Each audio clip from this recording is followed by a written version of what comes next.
We are talking home buying. If you're getting ready to buy your first home, you probably have a lot of questions about the process. Realtor Shad Bogany is here to give us a look at 3 trending topics in the housing market, as well as a few myths, right? We're going to talk a little bit about that. Great, Shad. Well, welcome to Houston Life. Now, first of all, let's talk about just overall affordability here in Houston. In our last segment, we saw what $300,000 can buy someone in Houston. What is the median price for a home in Houston? Median price right now is around $200,000. 200, okay.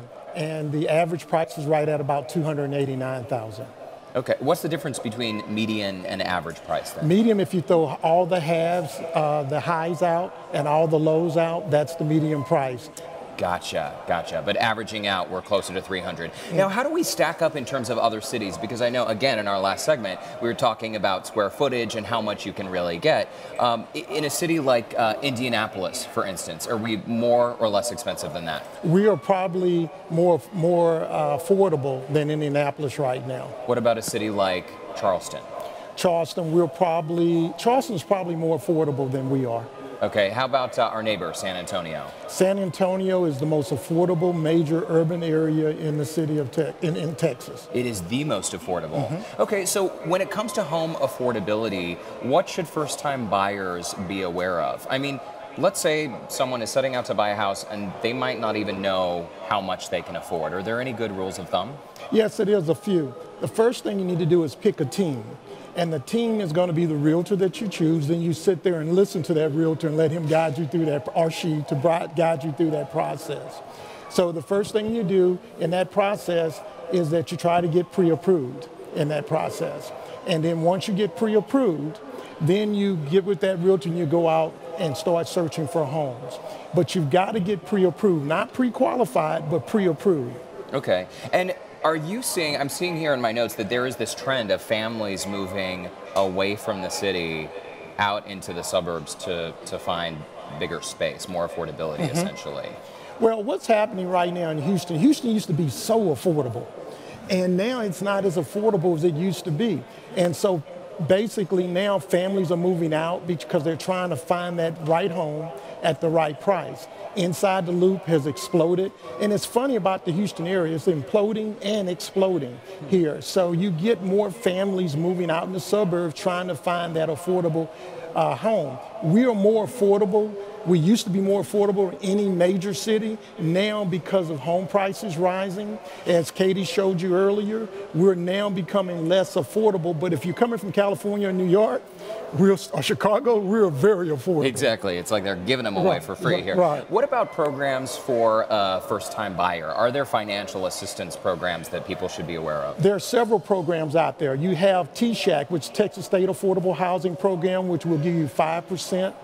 Plus a MCC program, Mortgage Credit Certificate program.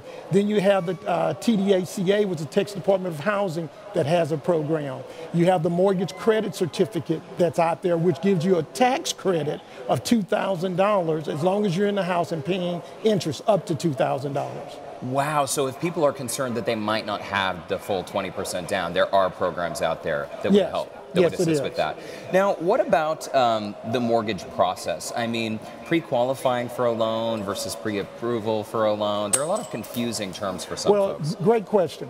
First of all, when you pre-qualify for a loan, you're basically going to a lender and they looked at your credit score, you've given them information, usually over the phone, telling them what you make. That's pre-qualified.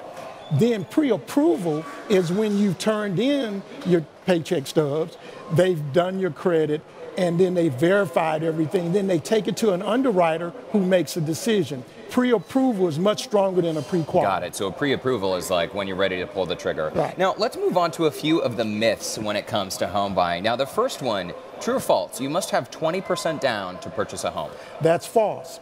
I can get you in a home anywhere between 0 to 5% to purchase a home in the greater Houston area. And if you use the down payment assistance programs that we've got, it could be less than that. Wow, and in many cases, someone's mortgage might be more affordable than their rent or close to it. Houston, what makes Houston great is that rent is more expensive here than home payment. So if you're actually renting a house, you're paying too much. You need to be trying to get to the purchase. That's where you're going to save your money. Okay, myth number 2. It'll take a while to finalize a home purchase. People think of this as being a long, drawn-out process. True or false? False. 30 to 45 days is what it's going to take to get your home done. It's really key, the team you put together, because if you put the wrong team, it can take 60, 90 days to get your home. Hire a professional. And the last myth, true or false, people should have a perfect credit score in order to buy a home. You can buy a home with a 580 credit score, okay? You have to do an FHA loan, no lates in the last 12 months, have 2 months of reserve, and you can buy a home with a 580 credit score. Wow, that is good news for a lot of people then. Yes, it is.